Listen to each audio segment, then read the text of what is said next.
I keep laughing all these months later at that music. I know, it's just so cheerful. Good morning. I think Yeah, it makes me want to dance. Exactly. It sets the tone for us that we should be able to laugh at ourselves and enjoy and have the pure joy of being able to get together and have this conversation. So welcome this morning to Getting to Unstuck. Today is a really special day because it's Thriving Thursday, and we are talking we're talking about a spiritual practice to heal broken trust. But what makes it really special is that we have a fantastic guest today that we're going to be having a delightful conversation with that will, we know that it's going to offer you some insight and the opportunity to actually begin to change things if you are someone who is looking to understand how you can heal broken trust. So our guest is Amanda Ring. And she is a consciousness coach. She's an energy healer. She's an occupational therapist as well, and so much more. And at the core, she's a leader who believes in wholeness in work and life, and she serves people through those many qualifications. I am not going to go any further because I want to offer her the opportunity to let us learn more about her and what brought you to this place and to your work. Well, thank you. I am so excited. I was delighted a number of months ago in the summer to meet Colin as he moved to Mahone Bay, which is the area I live just about 5 minutes outside of Mahone Bay. So we had the pleasure of connecting there and through the Mahone Bay Chambers gatherings, and recognized, oh, we're singing from the same song sheet, you know, when it comes to approach to health and wellness and coaching. And yeah, so just to share a little bit about me, I really want to focus on this really juicy question that you've brought forward because it's such an important one. But yeah, I graduated in 2000, so I've been working as an OT for better part of 20 years, with a few years off to be a stay-at-home mom of my 2 kids.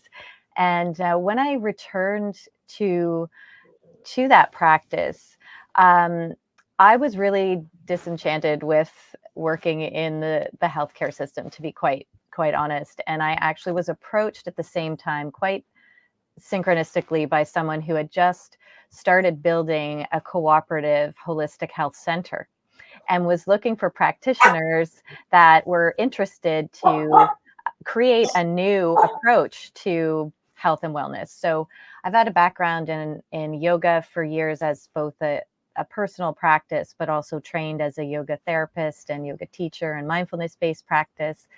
And I have a very expansive and devoted spiritual side of my practice and had been exploring that. So at that time, I started working with this holistic center and started following my heart to do more spiritual training and transpersonal training, which is really involving the body and returning to the body and involving the soul aspect of empowerment work in what motivates us to be connected to life and to our families and to our dreams. And so that led me on a path of all kinds of amazing and wonderful trainings and experiences. And I've woven them all together in my own practice, which is Seven Feathers Healing Arts. And I have a great passion for working with women who are rediscovering their connection to self, opening up to their spiritual journey, and who are really wanting to understand themselves on a deeper level and change patterns that are really unhealthy for them in their lives. So yeah, so that's a little bit about me. There's lots more there, but we could spend a lot of time on all of those topics, which are so interesting. And I'm already thinking that we need to have you back for more conversations. And this is super exciting. And until now, we've kind of spent the last 3 or 4 episodes of the podcast focusing on trust and breaches of trust and in the workplace specifically. And we've brought how would you say it, sort of practical tools like, setting boundaries and what if, what are the distinctions between the breakage that might be between an employee and a leader, or between sort of the trust between two employees, or when a leader loses trust in an employee. So we've been kind of pragmatic about our conversations. So I'm really excited, about exploring the healing side of it, right? Because one of the things that we said in our last episode was, give yourself time to heal, but we didn't dive into what does that mean, right? How do you, where do you start? So it's such a great segue from the episode on Tuesday to have this conversation with you, and dive into the more heart-centric tools that we can use as we all know, to work and live in working environments today that are difficult and sometimes toxic. So this is great. I'm glad you're here. Thank you. Definitely. But Colin, you bring up an interesting duality, because many people who live in that corporate world, and many of our listeners are leaders or people who are working in that environment.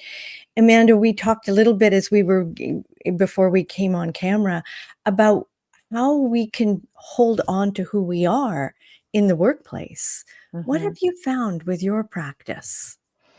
Yeah, well, I like both of those, the question that Colin brought forward about this aspect of healing, like how do we heal?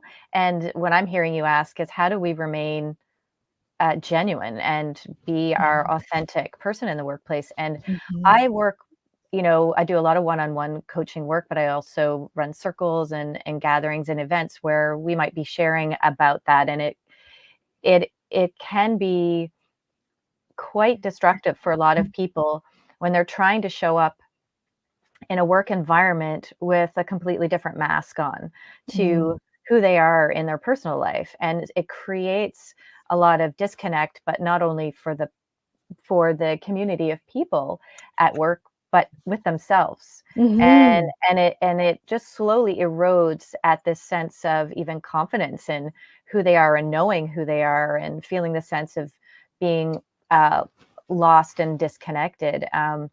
So I see that very much so when people are trying to morph themselves according to the culture in a workplace or in a home or in a relationship. It's really no different. Your work life is like another family. It's another system of cultural expectations and norms. And so there's two key things I had been reflecting on when Colin approached me about jumping on here with you guys that I'd love to share. And one is, healing often gets, it lands in the camp of, spirituality, right? Or it can. It's certainly in the arena of psychology as well. And we think about physical healing, but we also have emotional healing and psychological healing that happens, especially when trust is broken.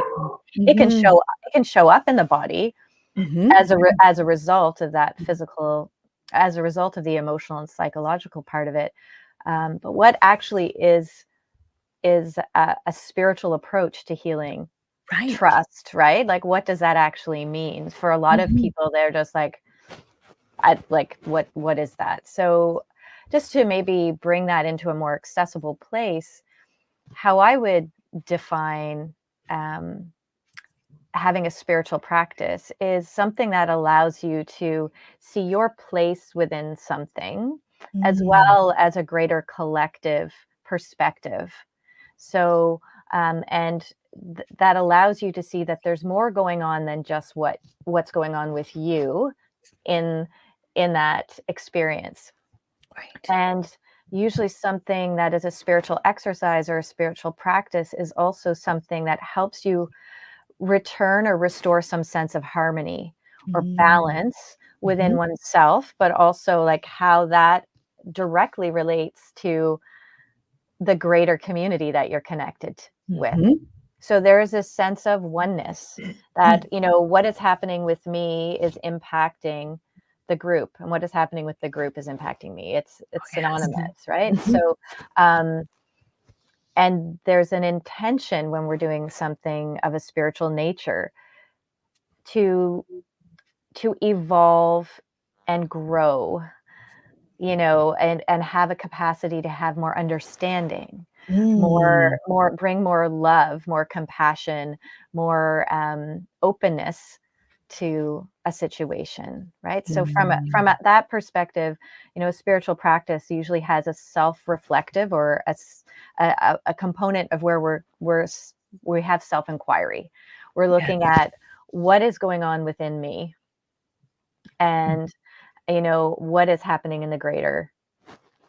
Can I see it from an eagle's perch? Can I remove my own investment in this and step out and try to see it from this bigger picture of what's happening? And so when we have a spiritual practice, it's also helping us remember that our identity and our value isn't completely defined by whatever that conflict is, or that you know, discomfort or discourse that might be happening is, right? That it helps us return to that I have value and I am, you know, connected to something greater that is the essence of life, regardless of what's going on with my family, regardless of what's going on at work. So it's a practice that brings you back into your body and out of your head.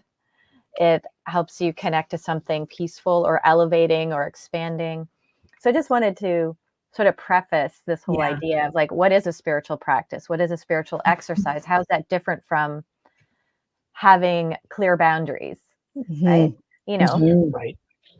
Yes. Right. Which both I feel are essential in the healing process. Right. And the healing process to me is returning to our authentic truths and our own acknowledgement that we have value and that we're part of the collective. You know, we're part. Yeah. Ooh, I love the language that you're using.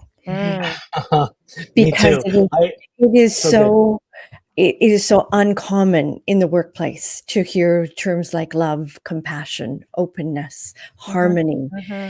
And so what we like to do is be able to support leaders who have those intentions, who have those markers and milestones for themselves. How does someone, you used, when we were talking earlier, the term sovereignty. How does someone retain their sovereignty in the face of a more corporate kind of linear environment? Yeah, and it's a complex scenario depending on the culture of that corporate environment, because some have started to incorporate more mindfulness-based practices and looking at the overall wellness of their staff and employees. Sometimes it's at face value. Sometimes there is investment on the ground to see that when people are allowed to work at their best with their best skill set, which would tie into being sovereign. It's like, well, oh, I can acknowledge that, you know, these are my innate skills that I bring to the table or that I've learned, and these are things that I'm not actually that interested in. I could do, but it's like having an employer sit with that person and say, you know what, well, how can we be creative about this position? And so that sense of sovereignty can come through. It's key for self-awareness is key. It's so key, because someone will not fully be able to enact their intentions in a sovereign way if they're not really aware of themselves, what it is what their capabilities are, what their belief in their own potential, what their challenges and their strengths are, you know. Then I feel that's a really important piece to be able to show up in a sovereign way. We have to be connected to ourselves and know ourselves, because then we also know where our triggers are. Right. Sure. And I wanted to speak to this, and I think the sovereignty conversation could be like a whole episode we could talk about. But I think there's something really key that yeah, do you want to say something, Colin? Sorry. No, go ahead. I was just going to say that there's a couple of other things that you mentioned too that could be whole episodes. So I think we might have to start a series. But keep going. I'm sorry. I'm sorry I interrupted. Yeah, no, it's totally fine. Super interesting. Yeah, I was thinking about this in the sense of how do we healing trust to me is restoring a sense of trust. And what is that really? Trust is actually when we as individuals or as a collective, as a group, feel safe and we feel connected, right? That's what trust builds. That's what trust embodies. Like, I feel like I am safe with you and I feel I have a connection to you. So, so therefore there's openness. There is a two-way street usually. Yes. So when we're trying to restore trust, we need to look at, where do we feel unsafe? Where has disconnection happened? And there is a really important piece of this for people to look at as individuals. So even if there's been an incident in a workplace where trust has been broken, maybe there's been a code of conduct that has been breached, or a moral or an ethical breach of some kind. When we're faced with that, we are also going to be faced with our own personal traumas and triggers, because it's going to bring that up for us, whether we're aware of it or not. So one of the most empowering things we can also do is move into awareness of, what is this bringing up for me? How do I create safety within myself so that I can manage better conflict when it arises, discomfort, where I can feel I'm safe to be vulnerable and share how this impacted me personally and professionally. And I feel it's essential because our culture is so blame-based that, you know, in every facet of it, you know, whether it's personal relationship or, you know, corporate functioning, like, okay, this team failed this, so it's their fault, you know, blah, blah. But we need to move away from blame energy and move into accountability, which is an acknowledgement that something didn't happen that was intended to happen. There was miscommunication. So it's not pitting and divisive, as you mentioned earlier, Colin, you know, this division energy. But people typically will not feel safe to speak, you know, about how things are impacting them personally and professionally. Sometimes we cannot separate the two. We really rarely can. That's why this holistic whole human coaching is so valuable, because it's been tried to be separated, but you can't.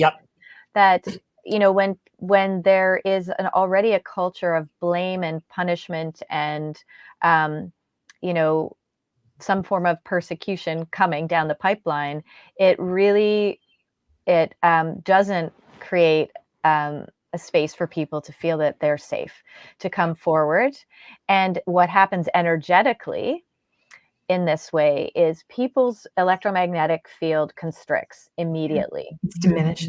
It constricts, and the walls come up. We know this. You can walk into, I mean, I've been on many healthcare teams over the years, and you know, you can walk into a team meeting and you can feel the energy of that room, right? And so that happens with us individually.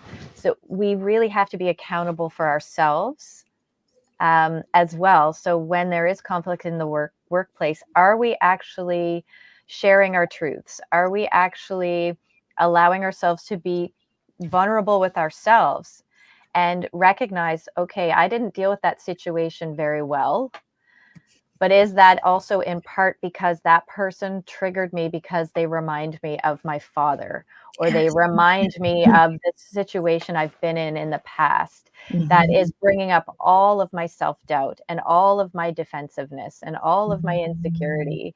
And so I feel like there's a big paradigm shift that needs to happen, and where that is also encouraged of people in any work environment, is to be doing their own personal work. and like how to end it, and how am I bringing that into my other relationships, my work relationships?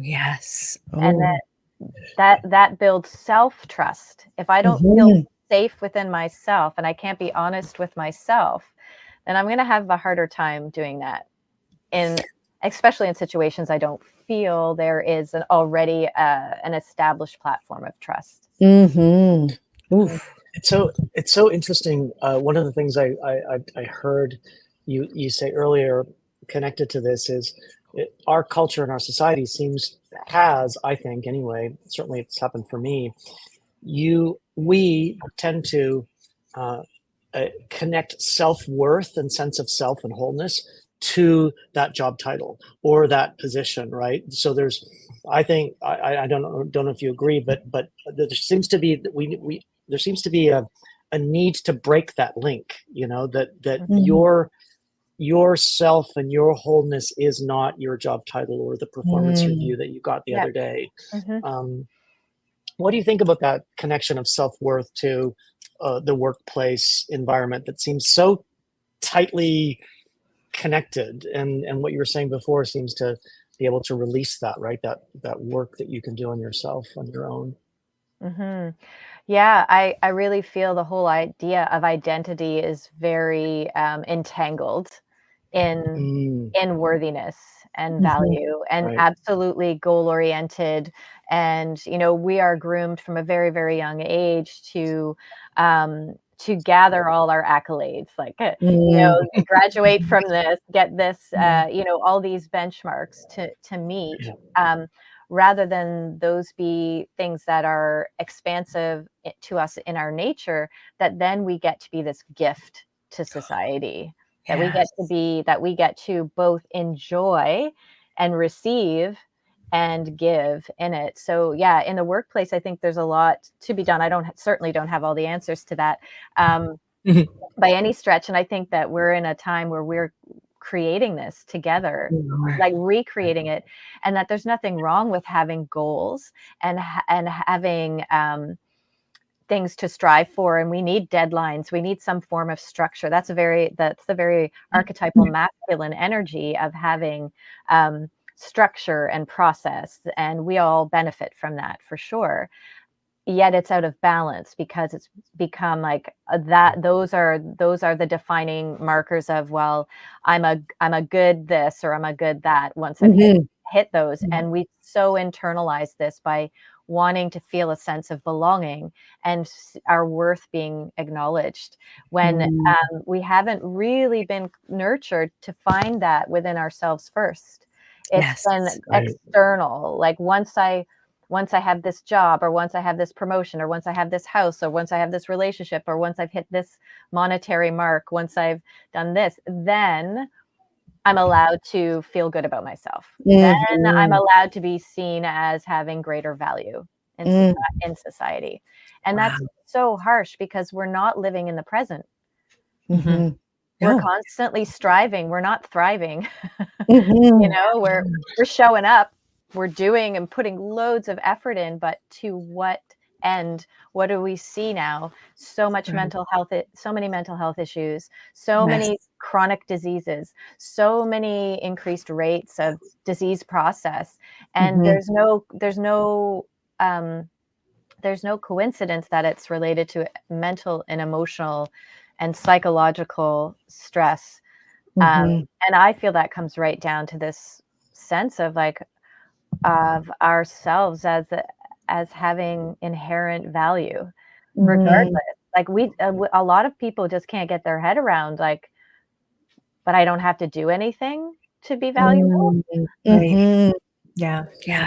The concept of being born worthy is like, yeah, let me go look for it. Wait a minute. Oh, I work a lot with that. A big part of my work is self-love and a reclamation of self-worth. And I still work on these things too. Like that little gremlin and the ego will come up sometimes and say, shouldn't you have achieved this by now? Or, been at this part of the process? But that's not our truth. That's programming. It's indoctrination we've taken in for years through all forms of pathways. So I feel this time in our humanity's evolution, we need love and understanding, and we need people to be sovereign. We need new ideas. We need people to come with their creative, unique perspectives. We don't need everybody to come out of the Martell box. Yes, off the shelf, right. you know? Yes, exactly. Yeah. Amanda, you've talked a lot about the spiritual stress that we are all experiencing. And I'm really highlighting, I think, the work that we need to do as individuals, our self-work. Mm-hmm. If our listeners were to take one step today about doing some of that work, what would you recommend we begin with? I would recommend, do you mean sort of those in the corporate world, or just people who are anyone? going to be going to work, who maybe have listened to this at work, who think, oh, I want to go down that path. How do I begin? Mm-hmm. I would invite them to do one of two things. One being doing a bit of journaling around what their identity is and how they've placed value on their identity. You know, so just to start to reflect on that and how that shows up for them, because and this isn't about judgment or shame. It's about self-awareness, and we can't change what we don't see. So where can they be more accepting and acknowledging of their value? And so journaling works really well for some people, just to explore that topic. Other people, I say, so some people aren't writers, and I'm like, okay, everybody's got a phone, you know, on your little audio recording on your phone, just start talking, just like try to speak it out. So that's definitely one thing. And just to start to reflect on that, how am I letting go or allowing my workplace to define all of my worth? Like how in what other ways do I offer value to myself and to my life? Like, so starting to see outside of that, because work isn't everything either. And the other piece I would invite is actually starting to look at what is something that's spiritual for themselves. Like, is when they spend time in nature, is that something that connects them to that space where they already feel peace? They already feel a sense of softening, like literal dropping into their body. And because that's the space of worth right there. It's like, I'm here. So whether it's a walk in nature, or for somebody else, it might actually be playing a certain sport, but it brings them into this connection to themselves, but usually a space and an intentional, like, what helps me feel connected to something bigger? Oh, yes. Something more sacred, whether you're religious or not. It is not religious. It's like, there's the magic of the world, you know, that it's like, what helps me feel that lightness and openness and groundedness. So everyone has something, and it's not the checking out of a TV series, or, you know, it's something that it fills you up from inside as soon as you experience it. It's not coming from out there and filling you up. You know, like getting together with friends and they give you all kinds of compliments and things like that. It's like, there's a piece that's all fun too, but it's like, it's deeper than that. It's more, it's your essence. You're connecting to your essence. That is more sacred. Yeah. Lovely. Hope Beautiful. that's helpful to the listeners. Yeah.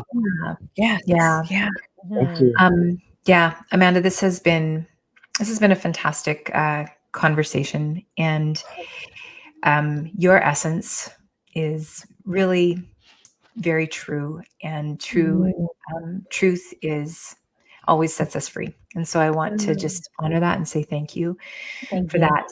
Thank you for I'm noticing that people are tuning in, and we've had some really great numbers tuning in, and I think a lot of people will be listening to this episode. Our goal with everything that we do here at Getting to Unstuck in particular is to give people to serve people in the way that you've helped us do that today. So I want to say thank you for that. Yeah. We are going to wrap up now.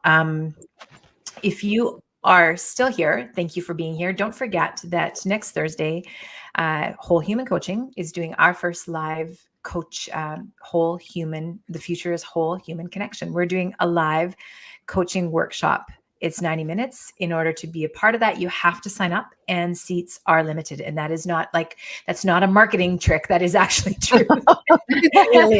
Because this is about connection. And so seats are limited. And we're going to be showing up whole. And if you choose to join us, we invite you to do the same. And so you can find out more over at wholehumancoaching.com.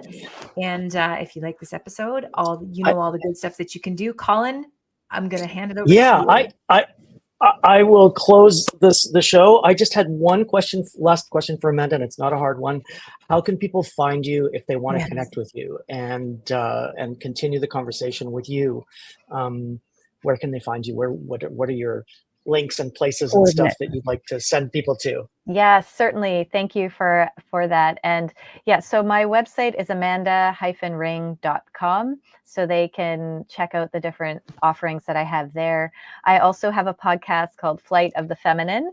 And there's an episode dropping tomorrow that is would be helpful to your listeners. It's called Your Body is Talking. Are You Listening? Oh. And so this is and there's a practical exercise in there that I take people through. So the podcast, each episode will have some kind of practical exercise that you can use in daily life to have that sense of re-embodiment, self-awareness, self-inquiry. And so I would say those are probably the share that primary for ways. sure. Yeah, we'll and share that in our notes. social media, I'm a little more active on Instagram than I am Facebook, but I have presence there with Seven Feathers Healing Arts, so they can reach out through personal message as well. I'm happy to connect. I offer free discovery calls, so if people want to have a chat, excellent, then I'm happy to connect with you. Yeah, thank you so much for inviting me. Thank you. This is so great. Yeah. And I have the topic for our next podcast together, because we started talking about masks in the workplace. Yes. You arrive and you put on your mask. Anyway, I'll close the show now. And, you can carry on for another hour. Thank you. Don't leave us, Amanda. I will stay here, and we'll see everybody soon. Thanks for joining.